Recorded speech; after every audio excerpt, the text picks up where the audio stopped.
nakalabatini kojja mate kigambibwa muide polisi noti eyo bakadama mugiweereza ku Kadama TV nga mugamba tubeere nga tugitangazaako tetunafuna information y'amaanyi naye katuteekeyo voice note ey'omwami Mutaasa wa Voice of Labour bw'atyo bw'agambye ensonga ze bw'atyo bazitaddewo. Balamusizza nnyo bassebo ne bannyabo mwebale emirimu gye mukola buno obubaka bugenda eri bakadaama mwenna ne bassekadaama olwaleero nnaku za mwezi 21 omwezi gwe guno ogw'omusanvu mwaka 2020 nze Mutaasa owa Voice of Labour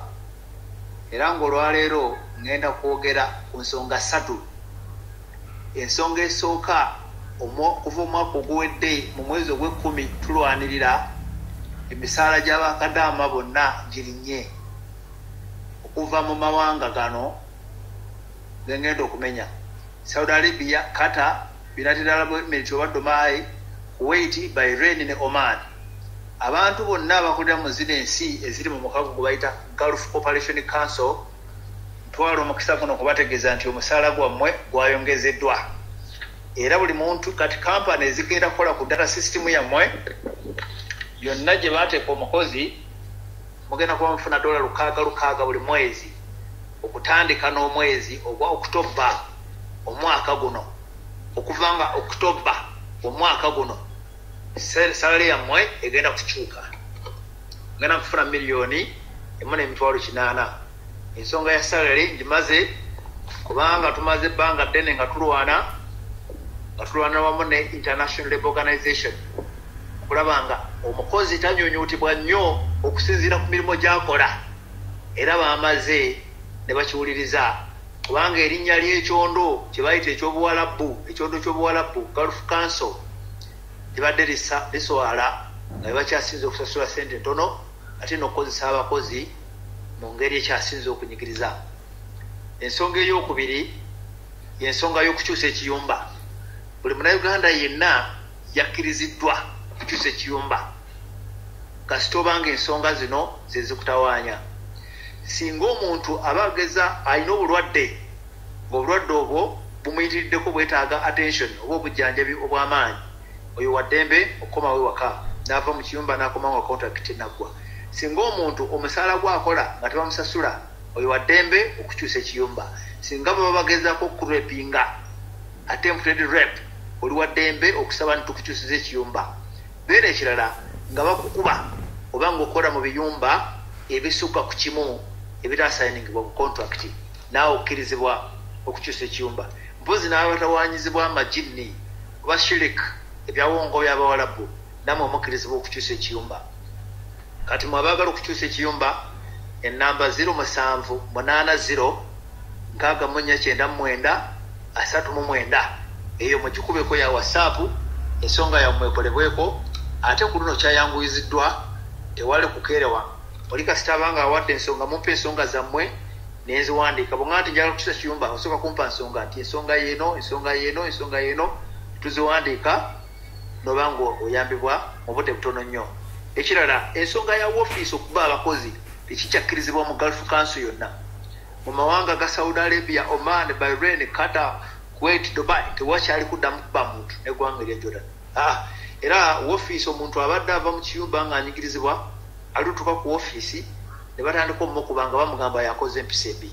Omwana ne bimusobera ng'agunjulwa ng'omuddu. Kati ebyo byaweddewo kubanga ensonga twagitresinga mu January ng'abaana bangi bakubwa. Ensonga endala yeya woofiisi obutaddamu bakozi. Woofiisi oba ogiwandiikira oba ng'ogiwa messages nga tekuddamu tutegeeze tugenda kuba nga tudiringa ne woofiisi eyo kubanga si kirungi abaana si bakusulayo busuuzi eri ebizinesi gye mulimu bateeka okubawo ekitiibwa. Then ensonga esembayo bannanga ba Aluma Walidi omusango wammwe tukyagutwala mu maaso. Aluma Walidi kampani egenda kusasula ssente zammwe zonna buli wa Aluma Walidi mugambe ssente ze zonna agenda kuba azifuna. Then ensonga endala gye ngenda okusembayo nayo y'ensonga ey'Abannayuganda abaasibwa mu makomera. nammwe mwenna mugenda kugibwayo kuba mulimu abaasibwa ebbanga lyeyongerayo naye nga tebabata bagenda kubata omwezi guno gwennyininyini nga tegunnatuuka nga tegunnagwako guno kubanga olwala abiri ogenda okugwerako twagala amakomera mupe fayiro ezo buli munna yenna amanyi kubaasiba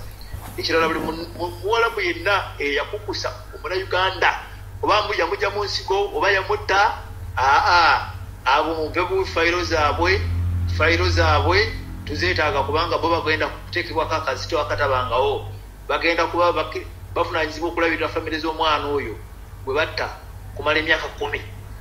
eriteeka lyabatiriddwako Gulf Cooperation Council gavumenti ya Saudi ejja kuteekamu then bo ebasolooze oba basibe abaana abatakikiriza yenze Voice of Labour Mataasa lwakulwa n'ensi yange baagala nnyo mwebalekola nga era agamba nti buli kadaama omusaala gwe gwayongezeddwa ne gubeera $600 mpozi okolekitingamu akatono besibeera $600 ne tubala kati rate ya dola eri ku 3.82 okusinziira ku kibanda naye bwe tubalira ku kitone ennyo nti 3.8 kitegeeza buli kadaama abajja kufuna $2,228,000 kituufu si kituufu tetumanyi wabula tujja kujja tubeere nga tweyongera okubeera nga tutangaza ku nsonga eyo naye twenyonyola voice note gye muba otusukumira mu bokisi yaffe tusanzeemu bakadaama batusukumidde voice note eyo babadde bakadaama 63 nga mwenna musaba ekintu kyekimu tubeere nga tulina kyetutangaaza ku nsonga eyo ku byayogereddwa omwami Mutaasa wa Voice of Labour.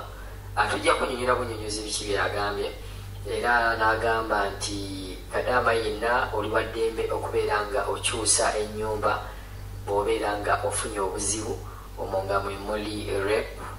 mwe muli okutulugunya mu ngeri ez'enjawulo okkirizibwa okubeera nga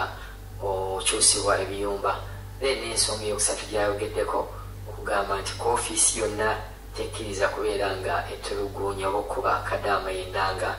azze ku ofiisi eyo. Ensonga ezo tujja kweyongera okubeera nga tuzetegereza at the moment tusobola kubagamba nti kituufu oba si kituufu naye okusinziira ku mwami Mutaasa yagamba nti pointi ez'esatu bagenda kubeera nga bazikolako guno omwaka nga tegunaggwako bakadaama bagenda kwongezebwa ssente bafune $600 ze $2,228,000 we twogerera mbagambye $1 kaakati Uganda eri ku 3.8 paka ku 3.3 erinnya buli lunaku ojja kwekanga etuuse ne mu 4,000 ekitegeeza ate bwetuuka mu 4,000 olukadaama oba ofuna $2,240,000 naye okusinziira ku message yakawa nti $600 kitegeeza buli kadaama oba ofuna $2,228,000 kiba kiraga nti ovudde ku $9,000 almost babeera bakuwadde ebitundu 2.5 ku buli 100